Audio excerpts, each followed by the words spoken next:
Chapter 22. The voyage came to an end. We landed and proceeded to Paris. I soon found that I had overtaxed my strength, and that I must repose before I could continue my journey. My father's care and attentions were indefatigable, but he did not know the origin of my sufferings, and sought erroneous methods to remedy the incurable ill. He wished me to seek amusement in society. I abhorred the face of man. Oh, not abhorred. They were my brethren, my fellow beings, and I felt attracted even to the most repulsive among them as to creatures of an angelic nature and celestial mechanism. But I felt that I had no right to share their intercourse. I had unchained an enemy among them, whose joy it was to shed their blood and to revel in their groans. How they would each and all abhor me and hunt me from the world, did they know my unhallowed acts and the crimes which had their source in me. My father yielded at length to my desire to avoid society, and strove by various arguments to banish my despair. Sometimes he thought that I felt deeply the degradation of being obliged to answer a charge of murder, and he endeavored to prove to me the futility of pride. "Alas, my father," said I, "how little do you know me! Human beings, their feelings and passions would indeed be degraded if such a wretch as I felt pride. Justine, poor, unhappy Justine, was as innocent as I, and she suffered the same charge. She died for it, and I am the cause of this. I murdered her. William, Justine, and Henry, they all died by my hands." My father had often, during my imprisonment, heard me make the same assertion. When I thus accused myself, he sometimes seemed to desire an explanation, and at others he appeared to consider it as the offspring of delirium, and that, during my illness, some idea of this kind had presented itself to my imagination, the remembrance of which I preserved in my convalescence. I avoided explanation, and maintained a continual silence concerning the wretch I had created. I had a persuasion that I should be supposed mad, and this in itself would forever have chained my tongue, but besides, I could not bring myself to disclose a secret which would fill my hero with consternation and make fear and unnatural horror the inmates of his breast. I checked, therefore, my impatient thirst for sympathy, and was silent when I would have given the world to have confided the fatal secret. Yet still words like those I have recorded would burst uncontrollably from me. I could offer no explanation of them, but their truth in part relieved the burden of my mysterious woe. Upon this occasion my father said, with an expression of unbounded wonder, "My dearest Victor, what infatuation is this? My dear son, I entreat you never to make such an assertion again." "I am not mad," I cried energetically. "The sun and the heavens, who have viewed my operations, can bear witness of my truth. I am the assassin of those most innocent victims. They died by my machinations. 1,000 times would I have shed my own blood, drop by drop, to have saved their lives, but I could not, my father. Indeed, I could not sacrifice the whole human race."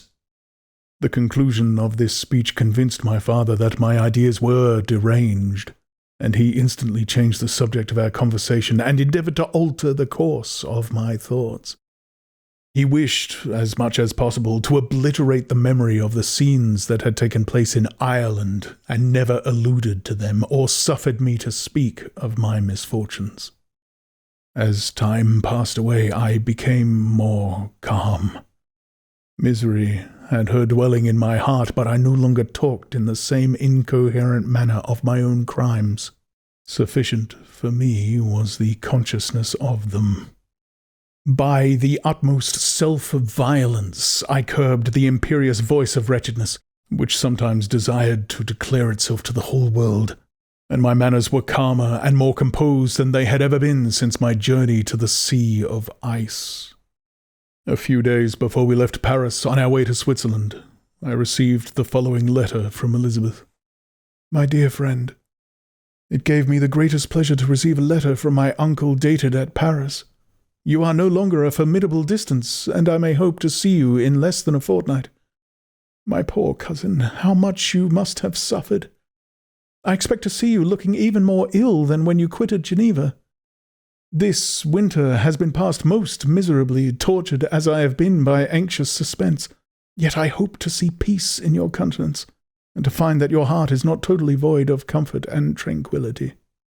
Yet I fear that the same feelings now exist that made you so miserable a year ago, even perhaps augmented by time. I would not disturb you at this period when so many misfortunes weigh upon you, but a conversation that I had with my uncle previous to his departure renders some explanation necessary before we meet. Explanation? You may possibly say, what can Elizabeth have to explain? If you really say this, my questions are answered and all my doubts satisfied. But you are distant from me, and it is possible that you may dread and yet be pleased with this explanation. And in a probability of this being the case, I dare not any longer postpone writing what, during your absence, I have often wished to express to you, but have never had the courage to begin. You well know, Victor, that our union has been the favourite plan of your parents ever since our infancy. We were told this when young, and taught to look forward to it as an event that would certainly take place. We were affectionate playfellows during childhood, and I believe dear and valued friends to one another as we grew older. But as brother and sister often entertain a lively affection towards each other without desiring a more intimate union, may not such also be our case? Tell me, dearest Victor, answer me. I conjure you by our mutual happiness with simple truth. Do you not love another? You have travelled. You have spent several years of your life at Ingolstadt, and I confess to you, my friend, that when I saw you last autumn so unhappy, flying to solitude from the society of every creature, I could not help supposing that you might regret our connection, and believe yourself bound in honour to fulfil the wishes of your parents, although they oppose themselves to your inclinations. But this is false reasoning. I confess to you, my friend, that I love you, and that in my airy dreams of futurity you have been my constant friend and companion. But it is your happiness I desire, as well as my own, when I declare to you that our marriage would render me eternally miserable unless it were the dictate of your own free choice. Even now I weep to think that, borne down as you are by the cruelest misfortunes, you may stifle, by the word honour, all hope of that love and happiness which would alone restore you to yourself. I, who have so disinterested an affection for you, may increase your miseries tenfold by being an obstacle to your wishes. Ah, Victor, be assured that your cousin and playmate has too sincere a love for you not to be made miserable by this supposition. Be happy, my friend, and if you obey me in this one request, remain satisfied that nothing on earth will have the power to interrupt my tranquillity. Do not let this letter disturb you. Do not answer tomorrow or the next day, or even until you come, if it will give you pain. My uncle will send me news of your health, and if I see but one smile on your lips when we meet, occasioned by this or any other exertion of mine, I shall need no other happiness. Elizabeth Lavenza, Geneva, May 18th, 17 — This letter revived in my memory what I had before forgotten, the threat of the fiend. I will be with you on your wedding night. Such was my sentence, and on that night would the demon employ every art to destroy me and tear me from the glimpse of happiness which promised partly to console my sufferings. On that night he had determined to consummate his crimes by my death.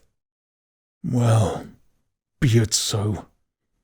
A deadly struggle would then assuredly take place, in which, if he were victorious, I should be at peace, and his power over me be at an end. If he were vanquished, I should be a free man. Alas, what freedom! Such as the peasant enjoys when his family have been massacred before his eyes, his cottage burned, his lands laid waste, and he is turned adrift, homeless, penniless, and alone, but free.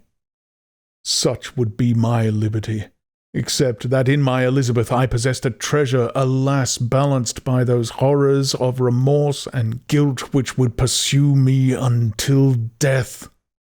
Sweet and beloved Elizabeth! I read and reread her letter, and some softened feeling stole into my heart and dared to whisper paradisical dreams of love and joy. But the apple was already eaten, and the angel's arm bared to drive me from all hope. Yet I would die to make her happy. If the monster executed his threat, death was inevitable. Yet again I considered whether my marriage would hasten my fate. My destruction might indeed arrive a few months sooner, but if my torturer should suspect that I postponed it, influenced by his menaces, he would surely find other and perhaps more dreadful means of revenge. He had vowed to be with me on my wedding night, yet he did not consider that threat as binding him to peace in the meantime, for, as if to show me that he was not yet satiated with blood, he had murdered Clerval immediately after the enunciation of his threats. I resolved, therefore, that if my immediate union with my cousin would conduce either to hers or my father's happiness, my adversary's designs against my life should not retard it a single hour. In this state of mind I wrote to Elizabeth. My letter was calm and affectionate. "I fear, my beloved girl," I said, "little happiness remains for us on earth, yet all that I may one day enjoy is centered in you. Chase away your idle fears. To you alone do I consecrate my life and my endeavors for contentment. I have one secret, Elizabeth, a dreadful one. When revealed to you, it will chill your frame with horror, and then, far from being surprised at my misery, you will only wonder that I survived what I have endured. I will confide this tale of misery and terror to you the day after our marriage shall take place. For, my sweet cousin, there must be perfect confidence between us. But until then, I conjure you, do not mention or allude to it. This I most earnestly entreat, and I know you will comply." In about a week after the arrival of Elizabeth's letter, we returned to Geneva. The sweet girl welcomed me with warm affection, yet tears were in her eyes as she beheld my emaciated frame and feverish cheeks. I saw a change in her also. She was thinner, and had lost much of that heavenly vivacity that had before charmed me. But her gentleness and soft looks of compassion made her a more fit companion for one blasted and miserable as I was. The tranquillity which I now enjoyed did not endure. Memory brought madness with it, and when I thought of what had passed, a real insanity possessed me. Sometimes I was furious and burned with rage, sometimes low and despondent. I neither spoke nor looked at anyone, but sat motionless, bewildered by the multitude of miseries that overcame me. Elizabeth alone had the power to draw me from these fits. Her gentle voice would soothe me when transported by passion, and inspire me with human feelings when sunk in torpor. She wept with me and for me. When reason returned, she would remonstrate and endeavour to inspire me with resignation. Ah, it is well for the unfortunate to be resigned, but for the guilty there is no peace. The agonies of remorse poison the luxury there is otherwise sometimes found in indulging the excess of grief. Soon after my arrival, my father spoke of my immediate marriage with Elizabeth. I remained silent. Have you, then, some other attachment? None on earth. I love Elizabeth, and look forward to our union with delight. Let the day therefore be fixed, and on it I will consecrate myself, in life or death, to the happiness of my cousin. My dear Victor, do not speak thus. Heavy misfortunes have befallen us, but let us only cling closer to what remains and transfer our love for those whom we have lost to those who yet live. Our circle will be small, but bound close by ties of affection and mutual misfortune. And when time shall have softened your despair, new and dear objects of care will be born to replace those of whom we have been so cruelly deprived. Such were the lessons of my father. But to me the remembrance of that threat returned, nor can you wonder that, omnipotent as the fiend had yet been in his deeds of blood, I should almost regard him as invincible, and when he had pronounced the words, "I shall be with you on your wedding night," I should regard the threatened fate as unavoidable. But death was no evil to me if the loss of Elizabeth were balanced with it, and I, therefore, with a contented and even cheerful countenance, agreed with my father that if my cousin would consent, the ceremony should take place in 10 days, and thus put, as I imagined, the seal to my fate. Great God! If for one instant I had thought what might be the hellish intention of my fiendish adversary, I would rather have banished myself forever from my native country, and wandered a friendless outcast over the earth than have consented to this miserable marriage. But, as if possessed of magic powers, the monster had blinded me to his real intentions, and when I thought that I had prepared only my own death, I hastened that of a far dearer victim. As the period fixed for our marriage drew nearer, whether from cowardice or a prophetic feeling, I felt my heart sink within me. But I concealed my feelings by an appearance of hilarity that brought smiles and joy to the countenance of my father, but hardly deceived the ever-watchful and nicer eye of Elizabeth. She looked forward to our union with placid contentment, not unmingled with a little fear which past misfortunes had impressed, that what now appeared certain and tangible happiness might soon dissipate into an airy dream, and leave no trace but deep and everlasting regret. Preparations were made for the event. Congratulatory visits were received, and all wore a smiling appearance. I shut up, as well I could, in my own heart the anxiety that preyed there, and entered with seeming earnestness into the plans of my father, although they might only serve as the decorations of my tragedy. Through my father's exertions, a part of the inheritance of Elizabeth had been restored to her by the Austrian government. A small possession on the shores of Como belonged to her. It was agreed that immediately after our union we should proceed to Villa Lavenza and spend our first days of happiness beside the beautiful lake near which it stood. In the meantime, I took every precaution to defend my person in case the fiend should openly attack me. I carried pistols and a dagger constantly about me, and was ever on the watch to prevent artifice, and by these means gained a greater degree of tranquillity. Indeed, as the period approached, the threat appeared more as a delusion, not to be regarded as worthy to disturb my peace, while the happiness I hoped for in my marriage wore a greater appearance of certainty, as the day fixed for its solemnization drew nearer, as I heard it continually spoken of as an occurrence which no accident could possibly prevent. Elizabeth seemed happy. My tranquil demeanour contributed greatly to calm her mind. But on the day that was to fulfill my wishes and my destiny, she was melancholy, and a presentiment of evil pervaded her. And perhaps also she thought of the dreadful secret which I had promised to reveal to her on the following day. My father was in the meantime overjoyed, and in the bustle of preparation only recognized in the melancholy of his niece the diffidence of a bride. After the ceremony was performed, a large party assembled at my father's. But it was agreed that Elizabeth and I should commence our journey by water, sleeping that night at Evian, and continuing our voyage on the following day. The day was fair, the wind favourable, all smiled on our nuptial embarkation.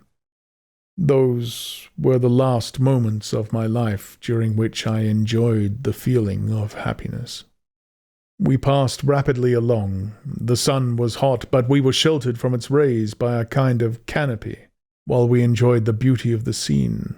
Sometimes on one side of the lake, where we saw Mount Salève, the pleasant banks of Montalegre, and at a distance, surmounting all, the beautiful Mont Blanc and the assemblage of snowy mountains that in vain endeavour to emulate her. Sometimes, coasting the opposite banks, we saw the mighty Jura opposing its dark side to the ambition that would quit its native country, and an almost insurmountable barrier to the invader who should wish to enslave it. I took the hand of Elizabeth. "You are sorrowful, my love. Ah, if you knew what I have suffered and what I may yet endure, you would endeavour to let me taste this quiet and freedom from despair that this one day at least permits me to enjoy." "Be happy, my dear Victor," replied Elizabeth.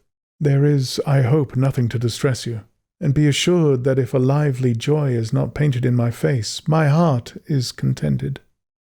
Something whispers to me not to depend too much on the prospect that is opened before us, but I will not listen to such a sinister voice. Observe how fast we move along, and how the clouds, which sometimes obscure and sometimes rise above the dome of Mont Blanc, render this scene of beauty still more interesting. Look also at the innumerable fish that are swimming in the clear waters, where we can distinguish every pebble that lies at the bottom. What a divine day! How happy and serene all nature appears!" Thus Elizabeth endeavoured to divert her thoughts and mine from all reflection upon melancholy subjects, but her temper was fluctuating. Joy for a few instants shone in her eyes, but it continually gave place to distraction and reverie. The sun sank lower in the heavens. We passed the river Drance and observed its path through the chasms of the higher and the glens of the lower hills. The Alps here came closer to the lake, and we approached the amphitheatre of mountains which forms its eastern boundary. The spire of Evian shone under the woods that surrounded it, and the range of mountain above mountain by which it was overhung. The spire of Evian shone under the woods that surrounded it, and the range of mountain above mountain by which it was overhung. The wind, which had hitherto carried us along with amazing rapidity, sank at sunset to a light breeze. The soft air just ruffled the water, and caused a pleasant motion among the trees as we approached the shore, from which it wafted the most delightful scent of flowers and hay. The sun sank beneath the horizon as we landed, and as I touched the shore I felt those cares and fears revive, which soon were to clasp me and cling to me forever.